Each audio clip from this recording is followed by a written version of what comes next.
Isang mapagpalang araw sa inyong lahat mga ka-viewers. Kalingap Rab na pahanga na naman ni Dara, bago natin ituloy ang maiksing reactions na ito. Huwag natin kalimutan suportahan ang ama ng Kalingap na si Val Santos Matubang at Kalingap Rab. Dahil nung nakaraan araw may nagtangkang ang pasukin ang bahay ni Dara. Naitanong ni Kalingap Rab kung anong ginawa ni Dara sa mga perang natanggap niya. Agarang sinagot ni Dara na naipasok na niya sa bangko ang pera. Sobrang alisto talaga itong si Dara. Alam niya na anumang oras ay pwede silang nakawan kaya pinasok na niya kaagad ang pera sa bangko. Labis ang paghanga ni Kalingap Rab kay Dara, wala silang kaalam-alam na nakapag-open na pala ito sa bangko.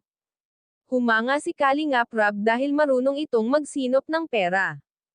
At kung titingnan nga natin, malayo si Dara sa mga kabataan ngayon. Panigurado malayo ang mararating ni Dara pag ito nakapagtapos ng pag-aaral. Ngayon pa lang makikita mo na kay Dara kung gaano siya kagaling humawak ng pera. Kaya labis ang paghanga ni Kalingap Rab sa batang ito. At ayun pa nga sa mga nagkokomento kung maaari daw nalagyan ng CCTV ang bahay ng magkapatid para malaman kung sino talaga ang masamang tao ang magtangka sa magkapatid. Lalo pa ngayon na marami ang tumutulong sa magkapatid.